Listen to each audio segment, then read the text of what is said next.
சொல்லலாம். இப்போ நீங்க வீட்டு பக்கத்துல மரம்லாம் இருக்கா, நிறைய வந்து பறவைகள்லாம் சாயங்காலம் வந்து கைமே கத்தும் இல்லையா? அது ஒரு சில நேரம் நமக்கு இரிட்டேஷனா இருக்கும், ஒரு சில நேரம் அது வந்து ரொம்ப நம்மளுக்கு சந்தோஷமா இருக்கும். அது வந்து சந்தோஷத்துல வந்து கத்தும். அப்போ அந்த கத்துறதுக்குள்ளார இது என்ன பறவை, இது மைனாவா, இது காக்காவா, இது குருவியா அப்படின்னு நமக்கு கண்ணை மூடி கவனித்து அதை ஐடென்டிஃபை பண்ணுறோம். சரியா? ஆடிட்டரி அந்த மாதிரி வந்து நிறைய ப்ராக்டிசஸ் பண்ணிக்கலாம். அடுத்ததா டங் ட்விஸ்டர். இதெல்லாம் நீங்கள் நிறைய பரிசீலனை பண்ணி தான் வந்துருப்பீங்க இல்லையா? நிறைய ஸ்கூல்களெலாம் பண்ணியிருப்பீங்க இல்லையா tongue ட்விஸ்டர்லாம்?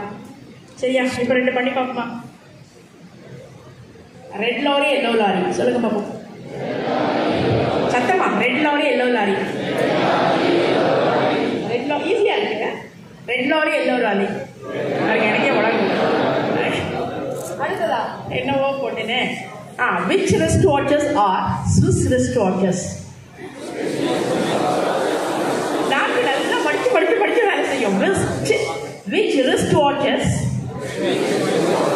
are Swiss wrist watches? which wrist watches are Swiss wrist watches? Which wrist watches are Swiss wrist watches? சொல்லுங்கப்பா. Which wrist watches are Swiss wrist watches? நல்லா Santhana. Which wrist watches are Swiss wrist watches? அப்ப நாக்கு இந்த அளவுக்கு வந்து படிச்சு வேலை செய்யும்.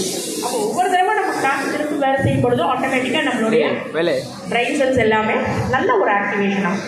சரியா? அதுக்காக கண்டுபிடிக்கப்பட்டது தான் இந்த டங் ட்விஸ்டர். Next one. ஒவ்வொரு கலர்ல இருக்கு. இப்போ அந்த வேர்டை படிக்க கூடாது. அந்த வேர்டு என்ன கலர்ல எழுதி போடா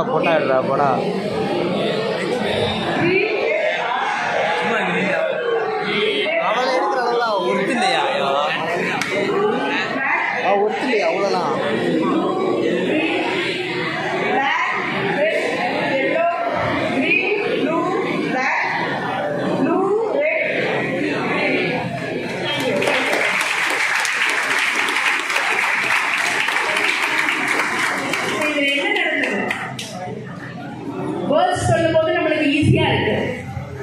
நம்ம எப்பயுமே என்ன பண்றோம்?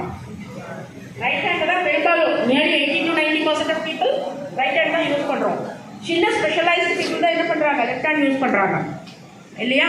அப்போ நம்ம ரைட் ஹேண்ட் யூஸ் பண்ணும்பொழுது லெஃப்ட் ஹேண்ட் பிரெயின் தான் வந்து நல்ல ஆக்டிவேஷன்ல இருக்கும்.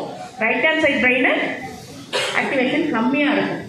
இப்போ அதை கீழே போட்டுக்க பாருங்க. ரைட் ஹேண்ட் இப்போ நம்ம எது வந்து ஈஸியா இருக்குது படிக்கிறதுக்கு?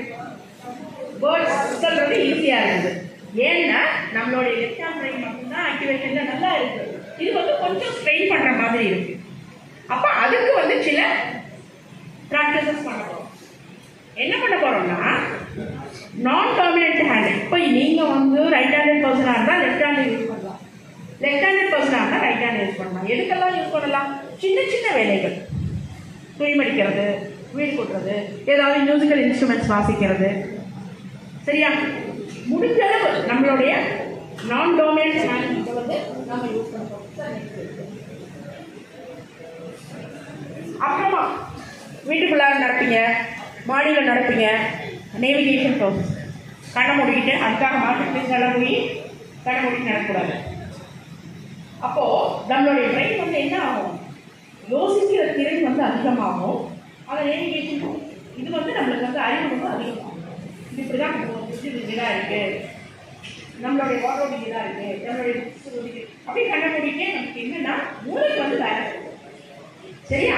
அடுத்ததான் வந்து சாப்பிடும் பொழுது, குளிக்கும் பொழுது, தூங்கும் பொழுது கண்ணை மூடி நம்ம அதை வந்து உணர்வுபூர்வமாக உணரணும் அப்படின்னா நம்மளுடைய பிரெயினும் வந்து ஆக்டிவேட் ஆகும். அடுத்ததாக வந்து ஒரே நேரத்தில் இப்போ டெய்லி நீங்கள் காலேஜ் படிங்க இல்லையா, ஒரே ரூட்டில் வராத டிஃப்ரெண்ட் ரூட்டில் பார்த்தீங்க அப்படின்னா கொஞ்சம் இந்த நேவிகேஷன் இது வந்து நல்லா இருக்கும்.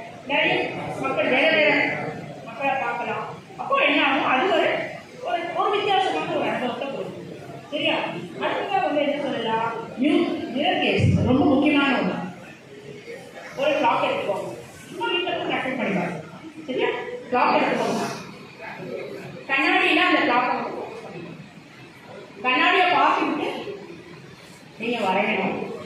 அந்த வரையறது வந்து கண்ணாடியில் வந்து தலைவிழா தெரியும் இல்லையா ரிஃப்ளெக்ட் ஆகும். அது பண்ணக்கூடாது, நானும் கரெக்டாக வரையணும். சரி, அப்போ என்ன ஆகும், நம்மளுடைய பிரெயின் எவ்வளோ பேலன்ஸ்